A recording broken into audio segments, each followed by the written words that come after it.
In this video, I'm going to be teaching you how to sharpen your spiritual discernment and see clearly in the realms of the spirit. You see, what I'm about to share today is very deep.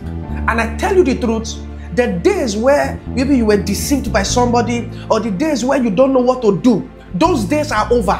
Because from now you will begin to hear clearly. You will begin to see clearly in the spirit, and you will be able to discern rightly. Your spiritual discernment is going to be very strong. Believe me, you don't want to miss these secrets I'm going to be sharing in this video. Please like this video, because when you do so, you are helping this video to spread to a greater number of people on this platform. Thank you very much. You see, sometimes discernment is not always knowing good from bad. Most times, discernment is about knowing good from almost good. Because the fact something is good does not mean it is the will of God for you. So through discernment, you can now know, is this thing really for me, even if it is good? Now you need to understand that there is an advanced dimension of spiritual discernment, and I'm going to be teaching you in this video. Now, every Christian has spiritual discernment, but if you don't use that discernment, it will become weak. So it means that every day, the way you have a prayer life, you have fasting life, every day try to discern. And I'm going to teach you how to discern in this video. One of the things about these spiritual operations is that the more you use it, the more you become strong in it. Now look at what the Bible said. Hebrews chapter 5 verse 14. It says, but strong meat belongeth to them that are full of age, even those who by reason of use have their senses exercised to discern both good and evil. Are you seeing what the Bible is saying? It said there are people that have exercised their senses. So it means that you become stronger in these dimensions when you use it. Now, how then do you use it? How then do you build this discernment? Now, you need to understand that there is a realm in spiritual discernment called the realm of bilocation. Now, what is bilocation? Bilocation is being at two places at the same time. Listen, now you need to understand that it is possible to be at two places at the same time. Now you need to understand that in bilocation, we have two dimensions.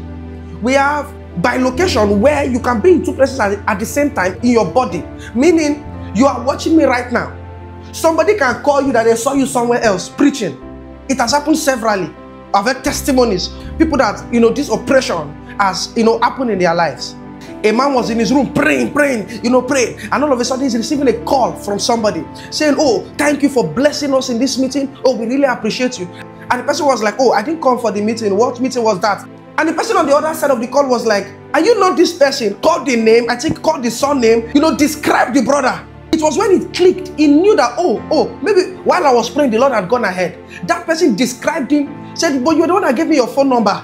Exact phone number, exact name, exact everything. The brother was praying in his room, but he had gone to start preaching. These things are possibilities.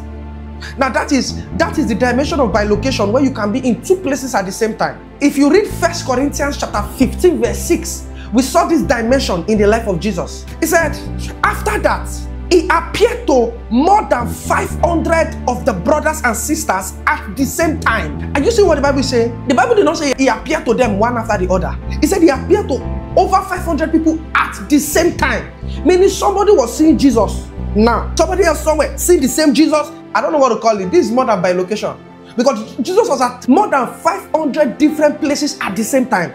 Listen, these are dimensions. Now there's bilocation, there's translocation, but I'm not going into all that now. Maybe I'm going to do another video by the Spirit of God to teach on this and how you can operate in this in the scriptural way. Now, the second dimension of bilocation, this one, every believer is operating in it already, but they are not aware. It's the dimension of you being on earth and you being in heaven at the same time. Listen, I am teaching in this video by the grace of God. Now, I am on earth, but you need to also understand that I am also in heaven. You are on earth watching this video, but you need to understand that you are also in heaven. Listen, God did it like this so that you operate from heaven to earth, not from earth to heaven. You see, the operation of the new creation believer is the operation from heaven to earth, not from earth to heaven. That is why we do not see things the way Satan wants us to see them. We see things God's way. That's why the Bible says, he who sits in heaven shall laugh. So Satan is trying to bring challenges, but you are seeing beyond the challenges because you are looking from heaven's eyes and you have seen the end of the matter. Listen. You see, something very prophetic happened in John chapter 3 verse 13. I mean, so prophetic. This was Jesus speaking to Nicodemus. Look at what the Bible said. It said, no one has ascended to heaven, but he who came down from heaven. That is the Son of Man who is in heaven. Are you seeing that word? Jesus said nobody has ascended to heaven except he who came down from heaven. The Son of Man who is in heaven. Are you seeing? So Jesus is saying, Jesus the Son of Man is looking at Nicodemus, telling Nicodemus that the Son of Man who came down from heaven is in heaven. He did not say the Son of Man who was in heaven. He did not say the Son of Man who will be in heaven. He said the Son of Man who is in heaven. That is present tense. Meaning Nicodemus, as I am talking to you, as I, the Son of Man, is talking to you now, this Son of Man you are seeing is in heaven. And guess what? After the death and resurrection of Jesus, we shifted location. So now, we can now boldly say, I am talking to you, but I am in heaven. Because the Bible said in Ephesians chapter 2 verse 6, it says, and he has raised us up together and made us to sit together in heavenly places in Christ Jesus. Meaning when Jesus resurrected, it is no longer the Son of Man who is in heaven now. It is the Son of Man and the brethren. So, that's why the Bible says we are seated in Christ now in heavenly places. So you are watching me. There is a part of you that is in heaven. I am speaking. There is a part of me in heaven. You can access that yourself in heaven to know the breaking news that is happening in heaven. Somebody came trying to deceive you. You just go into the heavenly realms to check. You look from the lens of the Spirit. Listen, believers. As believers, you need to understand that we are naturally supernatural. But you can't operate in these dimensions if you are not aware. So now the truth is our body is on earth, but there is a part of us in heaven. And you can connect to that part. It's called bilocation, dual locations. It's just like, for example, I am here. I can connect to a live satellite to know what is happening currently in Los Angeles, in New York. Am I in New York? No. But I can have a camera in New York and connect my phone to that camera. I can see what is happening in New York. And I can tell somebody, this is what is happening in New York. And the person asks me, are you there? I will say no. And the person is asking me, how can you see it? I will say, I have eyes there. I have a camera, a lens there. So it is. Your spirit, that dimension of you is like the camera you have in heaven. Now, you can access, you can connect to it and know what is happening in the realm of the spirit. And you need to understand that your spirit, soul, and body can live independently. Meaning, you can send your spirit on an errand and your body is still here. You can send your mind on an errand and your body is still here. Let's say, for example, a man, you are trying to fix your car tires. Or let's say a woman preparing a meal or doing the dishes. Have you noticed that sometimes you are doing your dishes, you know, and you are absent-minded? Your mind is not there, your mind is thinking of something entirely, but you are still doing the dishes. And you finish doing the dishes, you did it well. It was when you finished the dishes, you know, that it dawned on you again that, oh, I was doing the dishes. Was your mind there? No. It was your body there. But your mind was already thinking of something else. You see, what happened was that your mind had traveled. Listen, whenever you think of something, it is called mind travel. Listen, these are deep realities. You can speak in tongues and begin to think of USA. Or you think of Florida now. And what is happening to you is that your mind has traveled there. As you begin to pray, you say, Lord, open my eyes, show me what is happening there. You will discover that. You will see some things and you will come back and you are giving prophetic words. This is how we see things that are about to happen in a nation. Listen, let me tell you. The fact you are not seeing things yet, you are not seeing prophecies of what is about to happen, it's because you are not engaging it. Many of you watching me, you are strong prophets. If you try this, you will be shocked on things. You will begin to give international prophecies and people will be wondering, calling you, when did this grace come upon you? The Bible said in Hebrews chapter 5, like we read, it says some people are not operating in this because they are not engaging their senses. Listen, you can send your spirit on an errand. You can be here now and your spirit has gone to bring details, information for you. I remember while I was still a student of the campus, there was a period I was praying, and you know, all of a sudden, my spirit took off and I saw my school portal turn to white and blue. Originally, my school portal is white and red in color. That was when I was still a university student. Now, all of a sudden, it turned to white and blue. Then it changed back to white and red. And when I came out from that encounter, I knew what was happening. I called a friend of mine. I said, I'm seeing the school portal changing to white and blue.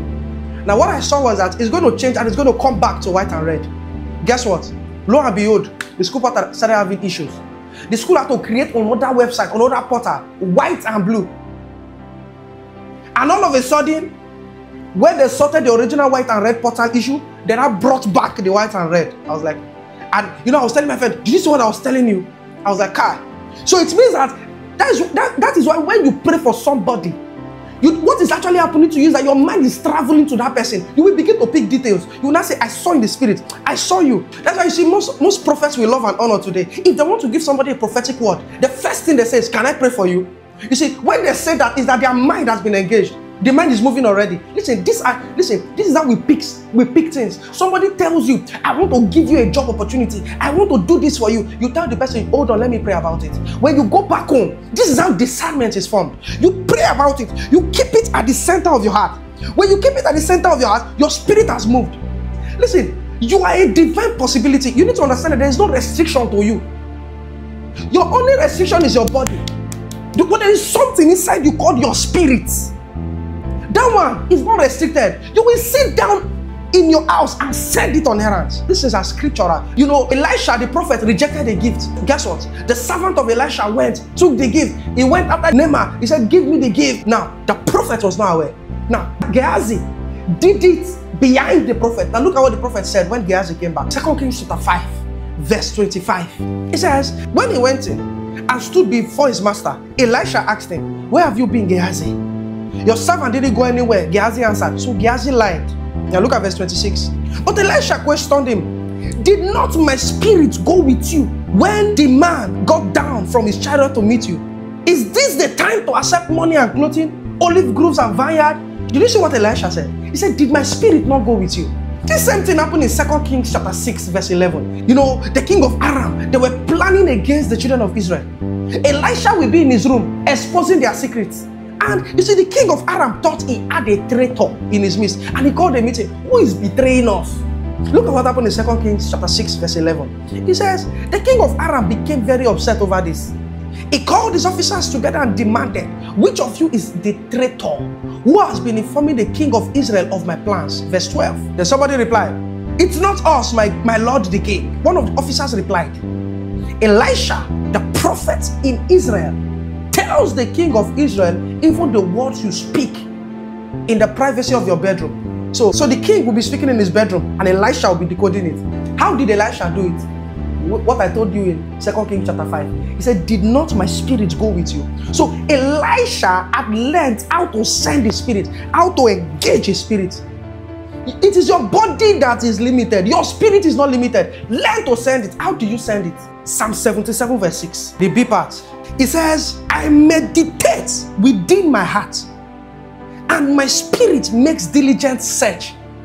This is the secret. I meditate in my heart, then my spirit began to make searches, begins to move. How do you meditate on what you want to hear God about? So the first thing to activating discernment is that number one, take away your emotions from that matter. So the signals does not mix. Are we together now? Number two, learn to be still in meditation. What do you want to hear God about? Keep it at the center of your heart. Keep it in your mind. Think about it. Then stay meditating on it with the desire to see. Now, when you stay long on that matter, images will begin to build up. Now, you can begin to receive revelations about that thing in three ways. Number one, you can receive through a vision. Ezekiel chapter 1 verse 4. The Bible said, I looked and I saw a vision. That look there means I gazed. I intentionally sent my spirit on an errand. Are we together now? He said he saw. So you can see. Number two, you can hear. You may not see, you may hear. You may hear discussions, you may hear things. Now the same Ezekiel that saw in Ezekiel chapter 1 verse 4, he heard in Ezekiel chapter 1 verse 3.